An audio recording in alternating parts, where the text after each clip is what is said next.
Hello friends, welcome back to your channel Accounts Guru. Myself Dr. Vikas Vijay, author of Together with Accountancy and Business Studies. मेरे प्यारे बच्चों, I hope आपका business studies का exam बहुत अच्छा गया। और अब जैसे हमने तैयारी की थी बिजनेस स्टडीज़ की, बहुत तारीफ करी, आपके टीचर्स के फ़ोन कॉल आए, स्टूडेंट्स के व्हाट्सअप आए कि सर सारा का सारा ऑलमोस्ट वीडियो जो आपने शेयर किया था, पेपर हमने आसानी से हैंडल कर लिया और बहुत ही अच्छा पेपर हुआ।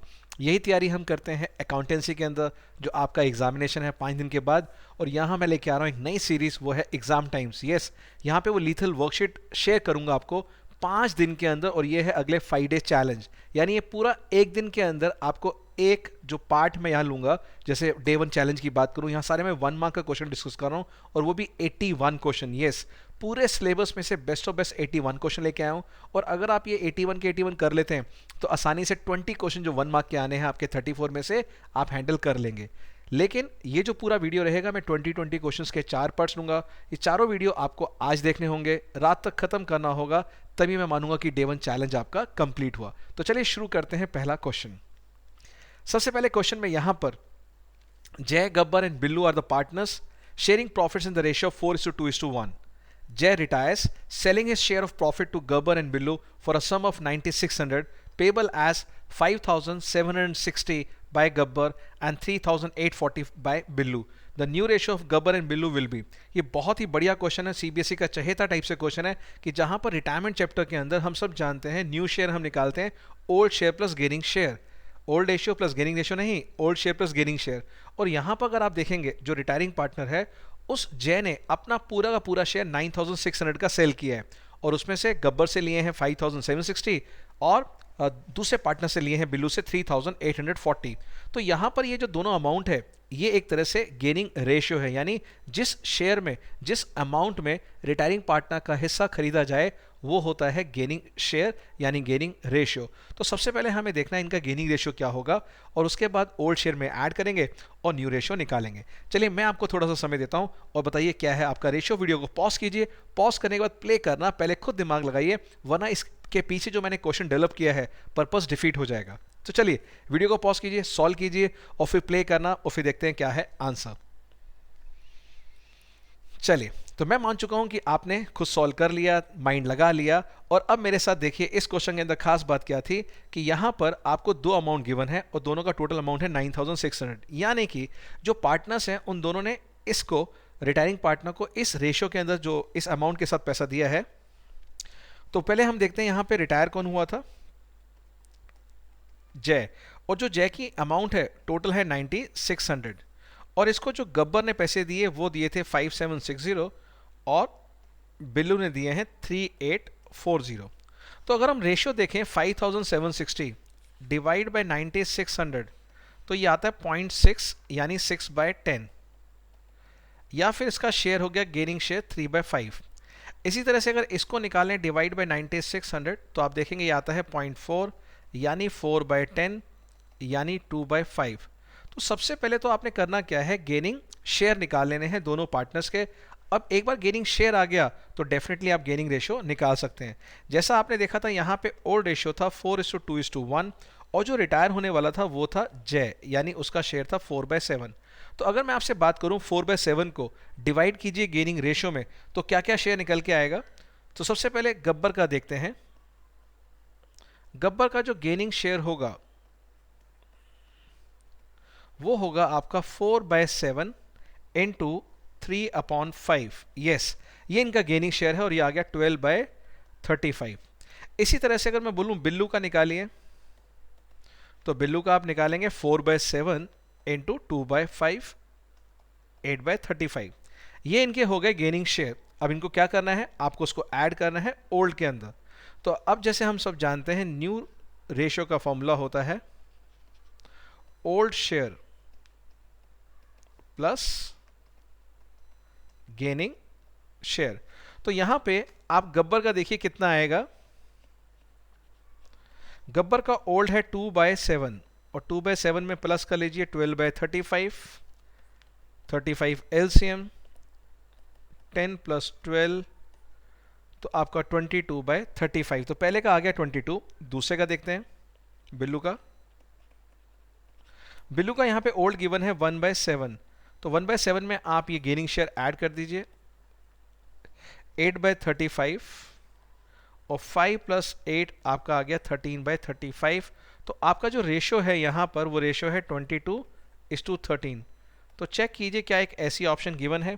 यस, ऑप्शन हमें गिवन है C, and C is the right answer. So I hope आपको बात समझ आ गई कि यहाँ पर सबसे पहले हमें क्या निकालना था, गेनिंग शेयर। और गेनिंग शेयर निकालने के लिए हमने देखा था किस तरह से हमने 0.6 और 0.4 निकाला, बाद में इसको हमने ओल्ड में ऐड कर दिया और हमारा न्यू रेशो आ गया। तो right answer is what, your C. तो C is the right answer. चलिए क्वेश्चन नंबर 2, एसेशन रीजन का क्वेश्चन है ये। Interest on partners loan paid by the firm is a charge against profit and debited to profit and loss account. क्या interest on loan profit and loss के debit पे आता है? Yes, charge against profit है, manager commission, rent paid to a partner for using his premises, तो ये debit में आएगा, बिल्कुल ट्रू है। सेकंड देखते हैं, interest on partners loan paid by the firm is credited to partners current account. क्या इंटरेस्ट ऑन लोन पार्टनर्स के करंट अकाउंट में जाता है when the capitals are fixed? ये कंफ्यूज करने के लिए मैंने क्वेश्चन बनाया था। देखिए ये वो क्वेश्चन है जो मैंने बनाया आप लोगों के लिए, यानी straight away from my heart, जो मैंने सोचा कि आपके लिए मैं ऐसे क्या तैयारी कराऊं जिसमें पूरा का पूरा सिलेबस कवर हो जाए, ये वो क्वेश्चन है। तो ये चेक करेगा आपकी फिक्स और फ्लक्चुएटिंग कैपिटल अकाउंट का कॉन्सेप्ट। क्या फिक्स कैपिटल अकाउंट में जब हम करंट अकाउंट बनाते थे क्या इंटरेस्ट ऑन उसमें आता था? आंसर इज नो, तो ये बिल्कुल फॉल्स है। तो अब हमारा आंसर क्या रहेगा इसमें? A is correct but reason is false, तो answer is second. Next question, question number 3, when a public limited company proposes to increase its subscribed capital, it is required to offer the shares to promoters, venture capitalists, financial institutions at a predetermined price. Such an issue is termed as dash. तो बताइए क्या है इसका answer? क्या वो preferential allotment है, क्या वो प्राइवेट प्लेसमेंट है, क्या वो राइट इशू है, या फिर इशू ऑफ बोनस शेयर्स है? तो आप कहेंगे कि जब कंपनी शेयर इशू कर रही है तो वो अपने प्रोमोटर्स को दे रही है, अपने वेंचर कैपिटलिस्ट को दे रही है, अपने फाइनेंशियल इंस्टीट्यूशन को दे रही है, वो भी at a predetermined price. तो इसका आंसर क्या रहेगा? Yes, the answer will be what, preferential allotment. Question number 4, if vendors are issued fully paid up shares of ₹88,000 in consideration of net assets of 68,000, then the balance of 20,000 will be dash. सोच के बताइए कि हमने vendors को shares दिए 88,000 के और घर पे हमारे एसेट्स आए 68,000 के, यानी जितने एसेट्स आए उससे ज़्यादा का हम शेयर्स दे रहे हैं। तो बाकी वो डिफरेंस कहाँ होगा? वो डेबिट में डिफरेंस आएगा। और आप सब जानते हैं जब भी डेबिट में डिफरेंस आता है इसका मतलब हमने कोई इंटैंजिबल एसेट लिया है और वो होता है हमारा गुडविल। तो right answer will be what, your goodwill. Next, Palak, Priyanshi and Surbhi were partners sharing profits and losses equally. From 1st of September 22, they decided to share the profits in the ratio of 2:1. On the day of change in profit sharing ratio, following changes took place. There was a decrease in plant by 35,000, increase in prepaid expense of 75,000 and 5,000 respectively, and some changes in the value of land building. यहाँ पे some changes हैं, ये नहीं पता कि जो land building की value कितनी चेंज हुई है, बट यहाँ मेंशन है थोड़े बहुत चेंज हुए हैं। और आपको रीवेल की एंट्री दे रखी है, यानी रीवेल का प्रॉफिट आया 120 का। तो आपने ढूंढना है कि लैंड बिल्डिंग में वो जो वैल्यू थी चेंज वो क्या है। ये एप्लीकेशन बेस्ड क्वेश्चन है, जैसा कि हम उम्मीद कर रहे हैं कि आपके एग्जाम में आएगा। तो करना क्या है, इसके लिए आप पहले रीवेल अकाउंट बना सकते हैं छोटा सा। तो रीवेल अकाउंट बना के आपने वो आइटम इसमें डालनी है जो आपको लगता है कि यहां पर डेबिट या क्रेडिट में आनी चाहिए थी। तो अगर आप देखेंगे यहां पर 35,000 रुपीज रीवेल के डेबिट में आएंगे। रीज़न क्या है, यहाँ पे प्लांट मशीनरी डिक्रीज हुई है, तो मैं यहाँ पे सीधा सीधा अमाउंट ले रहा हूँ 35,000 का प्लांट मशीनरी। फिर स्टॉक इंक्रीज हुआ है 75,000 से, एंड 5,000 रुपये से प्रीपेड एक्सपेंस यानी अनरिकॉर्डेड एसेट। अब आपका टोटल बन रहा है यहाँ पे 80,000, ये टोटल है 35,000। लेकिन यहीं पे अगर आप देखेंगे ध्यान से तो रीवेल की प्रॉफिट की एंट्री पास कर रखी है, यानी रीवेल का प्रॉफिट भी यहाँ पर 1,20,000 है। इसका मतलब टोटल होना चाहिए 1,55,000 और ये तो टोटल है 1,55,000 है नहीं, अभी तो 80,000 है। तो यहाँ पर मैं कितनी चीज़ ऐड करूँ जिससे 155 बन जाए? तो आप बोलेंगे सर यहाँ पे 75,000 ऐड कर दीजिए, और ये है इंक्रीज इन बिल्डिंग जो आप ढूंढना चाह रहे थे कि बिल्डिंग की वैल्यू चेंज तो हुई है बट पता नहीं है कितनी है। तो ये है वैल्यू जो है 85,000, तो एक तरह से मेरे ये 75,000, तो ये 75,000 से आपकी वैल्यू इंक्रीज करिए बिल्डिंग की। तो आंसर देखिए क्या आपको फोर्थ में आंसर दिख रहा है? यस, हमें आंसर दिख रहा है, और वो आंसर क्या है? ए। तो ए के अंदर हमारा आंसर है increase in the value of building bye 75,000। I hope it is clear. चलिए अब देखते हैं मैच द फॉलोइंग का क्वेश्चन, क्योंकि बिजनेस स्टडीज में भी आया मैच द फॉलोइंग, यहाँ भी मैच द फॉलोइंग। तो देखिए interest on capital, interest on partners loan, interest on drawing and division of profit, इन चारों में से कहाँ मैच करते हैं? तो देख के बताइए जरा। तो सबसे पहले देखेंगे इंटरेस्ट ऑन कैपिटल कहाँ जाता है, क्या वो डेबिट साइड पे जाता है पार्टनर्स कैपिटल के, बिल्कुल भी नो। क्या उसका रिलेशन प्रॉफिट शेयरिंग रेशियो बढ़ने का है, बिल्कुल भी नहीं। क्या उसका credit to partners capital account है, देखते हैं। या चार्ज अगेंस्ट प्रॉफिट, नहीं, इंटरेस्ट ऑन कैपिटल तो एप्रोप्रिएशन है, तो सिर्फ बचा ये, यानी क्रेडिट साइड में जाता है पार्टनर्स के कैपिटल अकाउंट में या करंट अकाउंट में। Interest on partners loan, interest on partners loan हमारा अगेन बताया था मैंने आपको, manager commission, rent paid to partner and interest on partners loan, वो चार्ज अगेंस्ट प्रॉफिट होते हैं, तो ये भी हमारा चार्ज अगेंस्ट प्रॉफिट होगा। इंटरेस्ट ऑन ड्राइंग कहाँ जाता है, debit side of the partners capital account, और जो प्रॉफिट होता है वो डिवाइड किस में होता है, उनके पीएसआर रेशियो में। तो कुल मिला के ऑप्शन बनी हमारी बी। तो चेक कीजिएगा कि आपके आंसर से हमारा आंसर मैच कर रहा है, क्योंकि आपने क्वेश्चन को पढ़ने के बाद पॉज करना है, सोचना है और फिर आंसर देखना है। चलिए नेक्स्ट क्वेश्चन। क्वेश्चन है आपका यहाँ पर 7th क्वेश्चन कि यहाँ पर है a partner withdraws 9,000 at the end of every alternate months, हर एक एक महीना छोड़ के, और जो पहली ड्राइंग है वो उसने करी है 31 मई को। What will be the interest on drawing for the year ending 31 March 22 at 9% per annum. यानी सबसे पहली ड्राइंग है 31 मई को, फिर एक महीना छोड़ेंगे जून, फिर 31 जुलाई, ऐसे करते करते इसने ड्राइंग करी है। तो अब देखते हैं इसका ड्राइंग का पैटर्न कैसा है, पहले ड्राइंग का पैटर्न ड्रॉ करके देखते हैं। तो अगर जल्दी से आप बना के देखिए इसको, वीडियो को पॉज करके, क्योंकि मैं आपके लिए आंसर कर रहा हूं सॉल्व, बट मैं चाहता हूं कि आप पहले अपना खुद कैलकुलेशन करके देखिए कि आपके हिसाब से क्या आ रहा है। तो अगर मैं आपसे बात करूं, पहला ड्राइंग है 31 मई, इसके बाद का ड्राइंग कब होगा, जून को छोड़ दीजिए,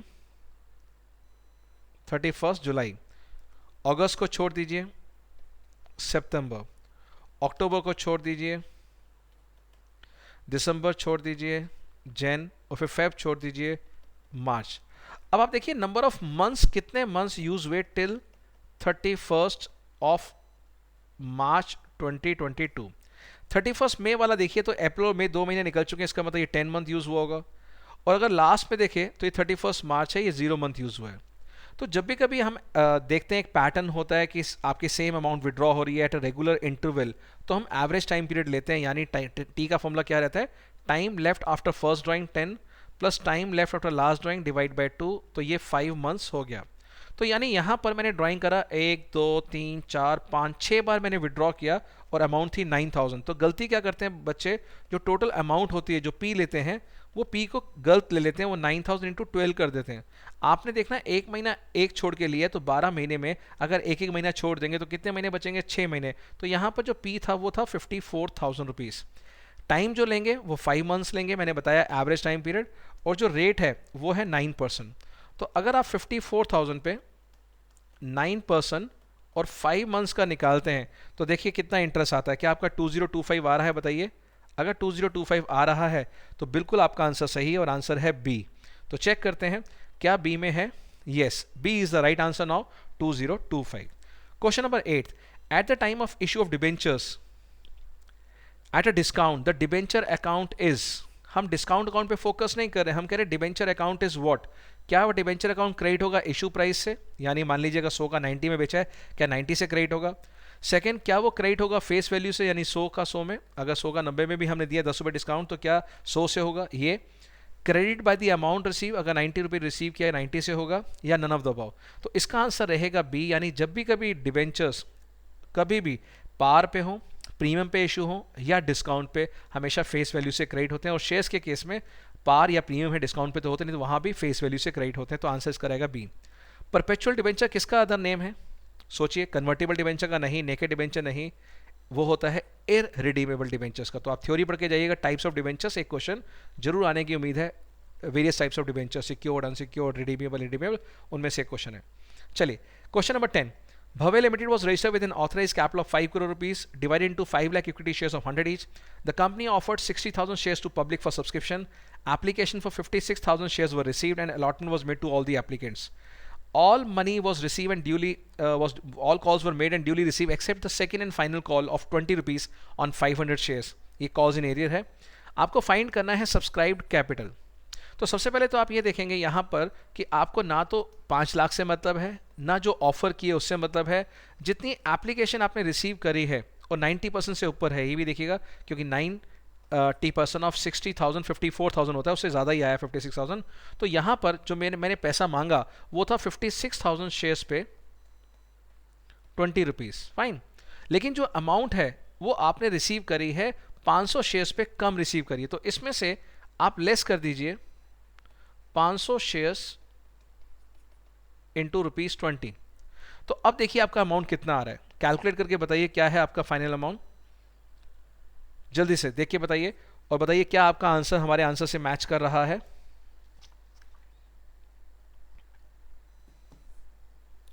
तो देखते हैं क्या है आपका आंसर हमारे आंसर के साथ। 56,000 इंटू ₹20 एंड माइनस करना है आपको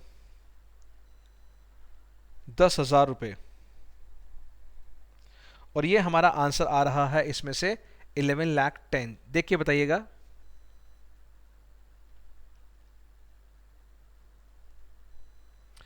तो इसका मतलब क्या हुआ, हमारा टोटल अमाउंट तो था ₹100 का। ओके, तो हम यहां पे लेंगे टोटल अमाउंट हमारा है ₹100। यस, टोटल अमाउंट हमारा ₹100 है, तो 56 लाख हो गया हमारा।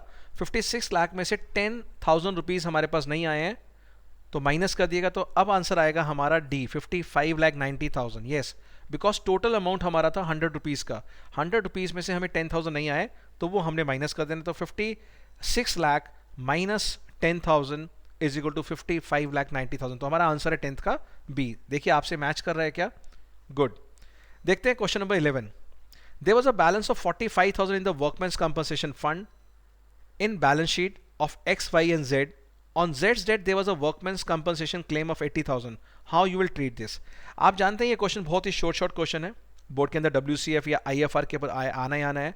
तो फंड आपका 45,000 है, क्लेम 80,000 है, 35,000 35,000 शॉर्ट है WCF में। So this 35,000 you have to show on the debit side of reval. तो आंसर रहेगा डी। तो चेक कीजिए 11th का आपका डी है। Yes, the right answer is debit side of reval account 35,000। Next question. Which of these will be paid first at the time of dissolution of a partnership firm? Section 48 है, इसको जरूर पढ़ के जाइएगा। Theory dissolution में एक question आना ही आना होता है, इसके अंदर ऑर्डर आपको देना पड़ता है, पहले किसको पे करना है, लास्ट में किसको पे करना है। तो सबसे पहले हम पे करते हैं आउटसाइडर्स सिक्योर्ड लोन को, उसके बाद आउटसाइडर्स अनसिक्योर्ड को, उसके बाद पार्टनर्स लोन, पार्टनर्स कैपिटल और बैलेंस पार्टनर्स डिस्ट्रीब्यूट करते हैं। इन चारों में से अगर देखें तो सबसे पहले हमें गिवन है आउटसाइडर्स लोन, वो है वाइफ का। वाइफ आउटसाइडर नहीं है, बट सेपरेट एंटिटी कॉन्सेप्ट से वाइफ से जो लोन लिया गया है वो बिजनेस के लिए क्या है, आउटसाइड लायबिलिटी है। इसके बाद पार्टनर्स लोन पे होगा बी, उसके बाद पार्टनर्स कैपिटल होगा। तो ये ऑर्डर आपको याद होना चाहिए। तो right answer is C. Now next question. Hina and Sudha share profits and loss equally. Their fixed capitals were 1,20,80,000 respectively. There was also a balance of 60,000 in general reserve and revaluation gain 15,000. They admit their friend Tina for 1/5 share. Tina brings 90,000 as capital. अब टीना 90,000 capital आ रही है, आपको goodwill find करना है। You have to find the goodwill. तो अब बताइए goodwill की अमाउंट कैसे निकालेंगे यहाँ पर। तो यहाँ पे आप देख सकते हैं जो न्यू पार्टनर उसका शेयर गिवन है 1/5 शेयर, तो 1/5 के लिए 90,000 ला रही है, तो फर्म का कैपिटल निकाल लीजिए। 9 5 4 यानी 4,50,000 है नई फर्म का कैपिटल। तो total capital of the firm, जो स्टेप 1 होता है हिडन गुडविल का, टोटल कैपिटल निकाल लीजिए आप कितना आता है। तो वो आ गया 4,50,000। जिसको नहीं समझ आया देख लीजिए, 90,000 1/5 of x is equal to 90,000, तो x आ गया आपका 4,50,000। स्टेप 1। स्टेप टू है टोटल प्रेजेंट कैपिटल कितना है। उसके लिए आपको A B C तीनों का कैपिटल ऐड करना पड़ेगा। कई लोग C का कैपिटल भूल जाते हैं ऐड करना। तो 120 प्लस 80 2,90,000, तो ये हो गया। प्लस अगर रीवेल का प्रॉफिट है, कोई एक्यूमुलेटेड प्रॉफिट है या माइनस एक्यूमुलेटेड लॉस है, वो कर सकते हैं। तो आप देखिए यहाँ पे 290 के बाद और क्या चाहिए गिवन है यहाँ पे। They also have a balance of 60,000 in general reserve, ये भी ऐड होगा। एंड 15,000 रीवेल का गेन है, ये भी ऐड होगा 75,000। तो कुल मिला के देखिए अब आपका टोटल कितना आ रहा है। आपका आ गया 290 प्लस 60 350 365। तो आप 365 को इसमें से माइनस कर दीजिए and what you will get the goodwill. And यहाँ पर गुडविल आ रही है 85,000। चेक कीजिए आपका आंसर मेरे से मैच कर रहा है। यस सर, बिल्कुल मैच कर रहा है। सो आपका 13 का first is the right answer. 14th, which of the following entry will be pass for Tina share of goodwill. अब जो यहाँ पर आप देख रहे हैं गुडविल ऑफ द फर्म आ गया 85,000 और टीना का शेयर है कितना है 1/5। तो टीना का 1/5 करेंगे तो गुडविल आएगी 17,000। वो 17,000 को आपको डिस्ट्रीब्यूट करना है पार्टनर्स के अंदर उनके सैक्रिफाइसिंग रेशियो में। यहाँ पर रेशियो है इक्वली और बटेगा यहाँ पे 8500। बट यहाँ पर बच्चे बहुत बड़ी गलती करके आएंगे, हो सकता है वो आंसर बी को कर दें। बट बी गलत होगा बिकॉज यहाँ पे लिखा है द कैपिटल्स आर फिक्स्ड, आपने नहीं देखा होगा फिक्स्ड वर्ड। अगर फिक्स वर्ड यहाँ लिखा है तो फिक्स का मतलब है कि अब जो एंट्री है वो करंट अकाउंट के थ्रू होगी, तो यहाँ पर आंसर बी नहीं, आंसर सी रहेगा। तो इसलिए मैं कह रहा हूँ कि आप पॉज करके पहले खुद सॉल्व कीजिए, फिर प्ले कीजिएगा वीडियो को, तो आपको बहुत अच्छा लगेगा। और बताइएगा चैट बॉक्स में कौन कौन से आपके आंसर गलत आए थे, यानी आप अप्रिशिएट कीजिएगा। और हर क्वेश्चन को अगर आपको अच्छा लग रहा है थम्स अप कीजिए, लाइक कीजिए, बिकॉज तभी मैं अगला वीडियो बनाऊंगा 20 क्वेश्चंस का। यहाँ मैं पहले 20 आपके साथ डिस्कस कर रहा हूँ। तो आप समझिए, मैं चाहता हूँ कि इस बोर्ड के एग्जाम में और इवन CUT में ये सारी मेहनत आपको हेल्प करे। So now next 15 question, choose the correct sequence of the following transactions in context to reconstitution of partnership firm. इन चारों में से बताइए क्या ऑर्डर रहेगा।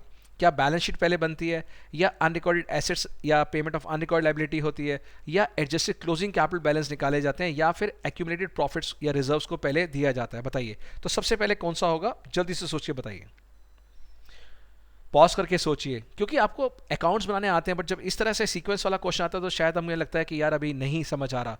तो देखिए सबसे पहले अगर मैं बात करूं, रीवेल अकाउंट बनता है, ठीक है ना, और रीवेल के बाद क्या बनेगा, पार्टनर्स कैपिटल। तो रीवेल अगर बनेगा तो पहला पॉइंट होना चाहिए सेकंड, क्योंकि रीवेल के अंदर ही अनरिकॉर्डेड एसेट अनरिकॉर्डेड लायबिलिटी डालते हैं। उसके बाद पार्टनर्स कैपिटल में जनरल रिजर्व जाता है, प्रॉफिट एंड लॉस जाता है, उसके बाद हम क्लोजिंग कैपिटल बैलेंस निकालते हैं, और बैलेंस शीट बनती है लास्ट में। तो यही ऑर्डर होना चाहिए। यस, बिल्कुल यही ऑर्डर है, और मेरे हिसाब से आंसर डी है। आप भी देखिए D is the right answer, yes और नो।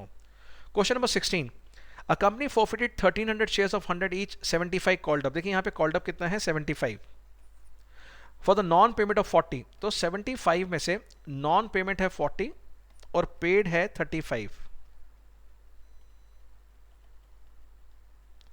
अब आपने क्वेश्चन पढ़ के बताना है यहां पर कि अगर ये शेयर फुल्ली पेड अप पे रीशू होते हैं, देखिए कॉल्ड अप 75 था, यहां फुल्ली पेड अप रीशू है, तो मिनिमम रीशू प्राइस क्या होगा, मिनिमम रीशू प्राइस क्या होगा, आप सोच के बताइए। पॉज कर लो वीडियो को, सोचो और फिर आंसर देखना क्या होगा, इन चारों में से राइट आंसर क्या होगा, सोचिए आराम से।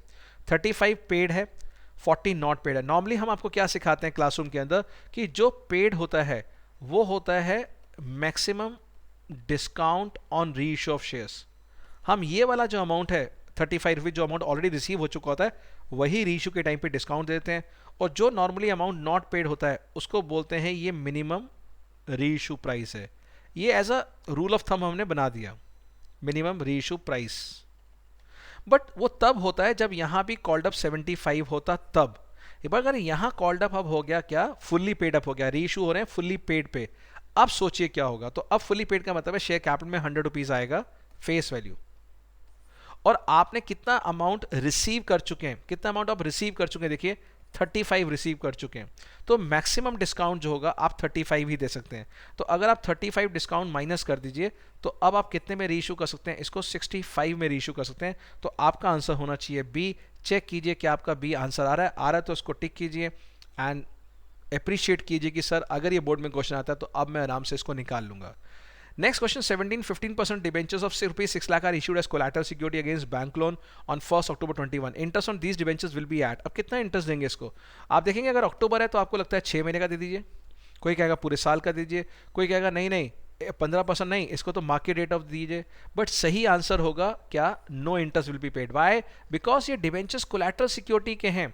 अगर आपने 6 लाख का लोन लिया होता तो लोन पे इंटरेस्ट देते, मगर उस 6 लाख लोन के बदले if you have given the 6 lakh collateral security then no interest you have to pay no interest। तो आंसर विल बी डी। तो ये फंसाने के लिए क्वेश्चन था, बहुत समझदारी के साथ इसको अटेम्प्ट कीजिएगा। Question number 18, the capital balance of Shalini and Kajal before crediting premium for goodwill 15,000 brought by the new partner Payal were 4530 ये ओल्ड कैपिटल है और नया पार्टनर गुडविल आ रहा है 15,000। पायल लेके आ रही है proportionate capital equal to 1/3 of the total capital of the new firm, her amount of capital will be dash. अब ये क्या है, एडमिशन का टॉपिक है, प्रोपोर्शनेट कैपिटल वाला। आपको याद होगा लिखा होता है C brings 1/3 of the proportionate capital या C brings 1/3 of the combined capital of old partner. तो ये प्रोपोर्शनेट कैपिटल है। तो यहां पर आप मान लीजिए प्रोपोर्शनेट कैपिटल के फर्म का कैपिटल को x मान लीजिए, let the total capital of the firm be x। अब ये x क्या होगा, तीनों के कैपिटल को प्लस कर देंगे, तीनों का कैपिटल प्लस कीजिए 45,000 प्लस 30,000, और इसके अंदर आपको कोई एक्यूमुलेटेड प्रॉफिट, रीवेल का प्रॉफिट वो भी ऐड करना है। तो यहाँ गुडविल है 15,000 रुपये, उसको भी ऐड कर दीजिए। प्लस नए पार्टनर का कैपिटल है 1/3 ऑफ द टोटल कैपिटल। अब टोटल कैपिटल को तो मैंने x माना है, तो ये भी कितना हो जाएगा 1/3x। तो सबसे पहले जब भी प्रोपोर्शनेट कैपिटल वाला मेथड आ जाए लिख दो let the total capital of the new firm is equal to x। x is equal to a का क्लोजिंग, b का क्लोजिंग प्लस c का कैपिटल प्लस कोई, अब जब मैंने क्लोजिंग ले लिया इसका मतलब सारे एक्यूमुलेट प्रॉफिट उसमें आ ही चुके हैं, तो ये जनरल जो मैंने अलग से क्यों ऐड किया, टू फाइंड द क्लोजिंग। तो अब ऐड करके देखो कितना है 45 और 30 75 80 90,000 रुपये बन रहा है। और इस 1/3 को यहाँ ले जाइए x की तरफ, तो x minus 1/3x is equal to 90,000, 2/3x is equal to 90,000 और x कितना आ गया 90,000 इंटू 3/2 1,35,000। अब ये 1,35,000 है पूरी फर्म का कैपिटल और आपको कितना लाना है इसका 1/3। कर लो जल्दी से 1/3 कर लो फटाफट और बताओ कितना कैपिटल आ रहा है। अगर आप इसका 1/3 करेंगे तो 3 4 12 45,000 आ रहा है, तो मेरा आंसर होना चाहिए डी। अब इसका एक शॉर्टकट तरीका होता है, अगर आपको शॉर्टकट देखना हो, क्या शॉर्टकट तरीका होता है, आपका सबको ऐड करके 90,000 आ रहा था, लिख दो 90,000, इसको मल्टीप्लाई कितना करना है, जितना ये 1/3 है ना 1/3 ऊपर और 1 नीचे माइनस कर दो तो बच जाएगा 1/2, सीधा 1/2 से कर दो 45 आ गया। अगर 1/4 होता तो 1 नीचे माइनस कर देते 1/3 होता, 2/5 है तो 2 नीचे माइनस कर दो 2/3। यानी आपको ये शॉर्टकट तरीका सिखा रहा हूँ, सीयूटी में काम आएगा और आप क्रॉस चेक भी कर सकते हैं। 19 question, which of the following is not true with respect to admission of a partner. चारों में से ऐसी कौन सी चीज़ें जो नए पार्टनर के टाइम के लिए ये बात सही नहीं है। A new partner gets right over the assets of the firm, ये तो बिल्कुल सही है। A new partner can be admitted if it's agreed in the deed, बिल्कुल सही है। A new partner can be admitted if all partners agree, बिल्कुल सही है। A new partner has to bring relatively higher capital as compared to existing, ये बात बिल्कुल गलत है, तो answer is D. And last question 20th, ये है रिलेशन एक्सपेंसेस के ऊपर है। रिलेशन एक्सपेंसेस हैं 40,000 रुपीज़ के, 25% पे कर रही है फर्म, तो जब फर्म पे करती है हम करते हैं टू कैश या टू बैंक, तो 25% हो गया 10,000 रुपये। Balance was paid by partner Milind. अब यहाँ पे कॉमन सेंस आती है, बच्चे बॉर्न और पेड में कंफ्यूज होते हैं। पॉज कीजिए वीडियो को, सोचिए क्या है आंसर, सोचिए क्या है आंसर। चारों एंट्री दे रखी है, अगर आपने आंसर सोच लिया तो अगर पेड बाय पार्टनर है, बॉर्न ने लिखा तो पार्टनर फर्म की लायबिलिटी बन जाएगा, तो मिलिंद भी क्रेडिट हो जाएगा रिमेनिंग से 30,000 से। अब इस क्वेश्चन में एक चीज मिसिंग है, वो है बॉन्ड। किसने बॉन्ड किया नहीं लिखा, जो चीज मिसिंग होती है वो कौन करता है, फर्म। तो यहाँ पे फर्म करेगी, रिलेशन अकाउंट डेबिट हो जाएगा और रहेगी अमाउंट 40,000। तो अब आपका आंसर बन गया रिलेशन टू कैश या बैंक टू मिलिंद अकाउंट, और कितना 40 10 30, और आंसर आ रहा है सी। तो चेक कीजिए सी आपका आंसर आ रहा है, अगर आ रहा है तो बिल्कुल परफेक्ट है। तो मेरे प्यारे बच्चों, ये था आज डे 1 चैलेंज के फर्स्ट 20 क्वेश्चंस। 81 क्वेश्चंस मैंने टोटल कराने हैं पूरी बुक से, ratio, cash flow, chapter 1, head सब हेड सब कुछ कराऊंगा मैं आपको। मेरा ये प्रॉमिस है, अगर आप ये 81 सिर्फ 81 क्वेश्चन, यानी एक क्वेश्चन को करने के लिए 2 मिनट लगते हैं, तो हार्डली 80 क्वेश्चंस को करने के लिए 81 को करने के लिए 160 मिनट्स, यानी पूरे 3 घंटे भी नहीं लगने। बट अगर आप ये भी नहीं कर रहे, बिकॉज अभी बच्चे ओवरवेलमिंग सिचुएशन में सोच रहे हैं 5 दिन में कैसे होगा पूरा कोर्स, अभी शेयर्स करना है, अभी डिबेंचर्स करना है, कैश फ्लो, रेशियो, कुछ भी नहीं, मात्र 2 दिन में आप खत्म कर सकते हैं। बट फिर भी आप पढ़ते रहिए अपने हिसाब से। मैं सिर्फ छोटे छोटे टॉपिक कॉन्सेप्ट्स लेके आ रहा हूँ, ये 5 डे चैलेंज लेके आ रहा हूँ, जो 5 दिन में, आज डे 1 में करेंगे 1 मार्कर, डे 2 में करेंगे हम सारे 3 मार्कर, डे 3 में करेंगे सारे 4 मार्कर, और डे 4 और 5 में करेंगे सारे 6 मार्कर। तो ये 5 डे चैलेंज के लेके आ रहा हूँ। और अगर आप प्रॉमिस है, कमिटेड हैं और चाहते हैं कि यस इस बार 100 लेके जरूर आए अकाउंटेंसी के अंदर, तो ये डे 1 चैलेंज आपको कंप्लीट करना है। कितने बच्चे प्रॉमिस करते हैं, राइट ऑन चैट बॉक्स में, आई इन द चैट बॉक्स कि आपने प्रॉमिस किया है और आज रात को सोने से पहले पहले आप इसको खत्म करेंगे। फाइन, तो ये डे 1 चैलेंज शुरू होता है आपका, और आज पहला वीडियो जल्दी से खत्म कीजिए, बिकॉज अगर ये कमिटमेंट पूरी कर लेते हैं तो अपने आप को तारीफ करना और कहना शाबाश, you are a CBSE super achiever of accounts guru, I am proud of you. ठीक है प्यारे बच्चों, तो ये था आज तक। अभी तक जल्दी से देखिए और बताइए कैसा रहा एक्सपीरियंस, और अच्छा लगा एफर्ट तो do like subscribe the channel. Teachers अगर देख रहे हैं तो please do share with your students, क्योंकि ये सीरीज दिलवाएगा 100 में से 100, और आपके स्कूल का जो रिजल्ट है, एवरेज स्कोर बहुत ऊपर जाएगा। बहुत मेहनत करिए इतने दिनों से इस सीरीज के लिए, आपके बच्चों के लिए, तो आई वुड लव कि आप एक एक बच्चे तक ये पहुंचाएं। Thank you, bye bye, God bless you all, love you all.